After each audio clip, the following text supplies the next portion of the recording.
Bismillahirrohmanirrohim. Assalamualaikum warahmatullahi wabarakatuh. Apa kabar kelas 11 IPS 1 dan kelas 11 IPS 2 Madrasah Aliyah Al-Hariyah? Semoga dalam keadaan sehat dan tetap semangat dalam masa pandemi seperti sekarang ini. Sebelum mulai belajar, kita berdoa terlebih dahulu. Setelah itu diharapkan untuk menyediakan alat tulis berupa buku, LKS, dan juga tugas pekan kemarin, yaitu merangkum halaman 46 sampai halaman 48.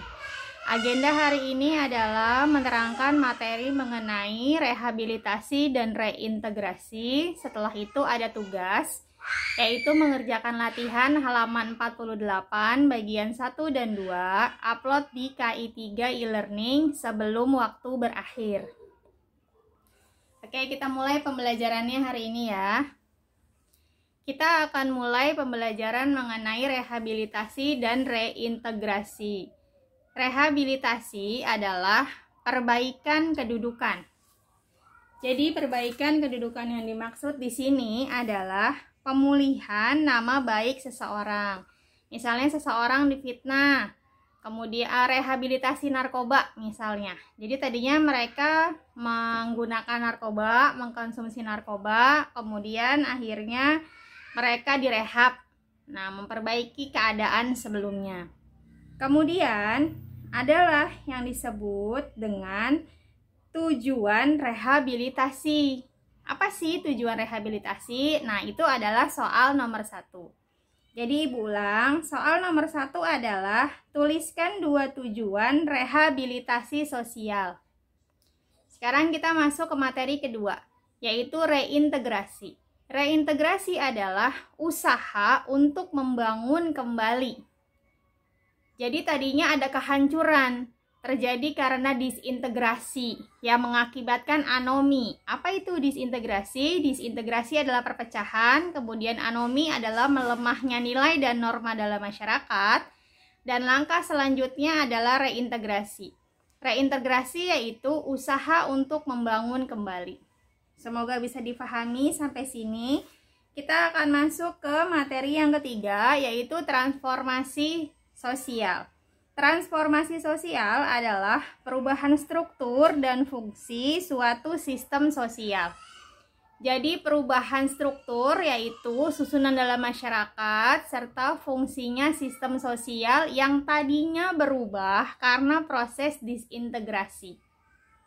Oke, kita masuk ke 3 tahap transformasi. 3 tahap transformasi, yang pertama adalah invensi. Yang kedua difusi, yang ketiga adalah konsekuensi. Invensi adalah ketika ide diciptakan. Sedangkan difusi adalah ide baru dikomunikasikan. Sedangkan konsekuensi adalah perubahan akibat adopsi atau penolakan. Yuk, Ibu jelasin ya. Invensi ini kan ide diciptakan. Jadi misalnya ide untuk menciptakan bola lampu. Kemudian difusi adalah mulailah dikomunikasikan dengan orang-orang yang tadinya memakai obor, menggunakan bola lampu pijar dengan listrik. Nah, konsekuensi adalah ada yang menerima perubahan dari lampu obor menggunakan lampu pijar dan ada yang menolak. Itulah yang dimaksud dengan konsekuensi. Kita masuk ke soal nomor 2. Soal nomor 2 adalah sebutkan ciri-ciri transformasi. Ibu ulang, soal nomor 2 adalah sebutkan ciri-ciri transformasi. Sekarang kita masuk ke materi yang keempat, yaitu dampak dari transformasi.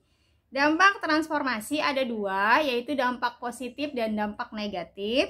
Dampak positifnya yang pertama adalah perkembangan iptek. Yang kedua yaitu terciptanya lapangan kerja baru. Yang ketiga terciptanya tenaga kerja profesional. Yang keempat adalah nilai dan norma baru yang terbentuk. Dan yang terakhir adalah efektivitas dan efisiensi kerja meningkat. Ibu akan membahas dampak transformasi, dampak positif transformasi pada nomor 4. Yaitu nilai dan norma baru terbentuk. Tadi sudah jelaskan bahwa reintegrasi adalah usaha untuk membangun kembali. Ada nilai-nilai dan norma yang dilanggar, sehingga terciptalah anomi. Nah, makanya dampak positif dari transformasi adalah terciptanya nilai dan norma yang baru yang mengikuti pada keadaan pada zaman sekarang. Seperti itu. Nah, soal nomor 3. Soal nomor 3 adalah tuliskan dampak negatif dari transformasi. Ibu ulang. Soal nomor 3 adalah tuliskan dampak negatif transformasi. Oke.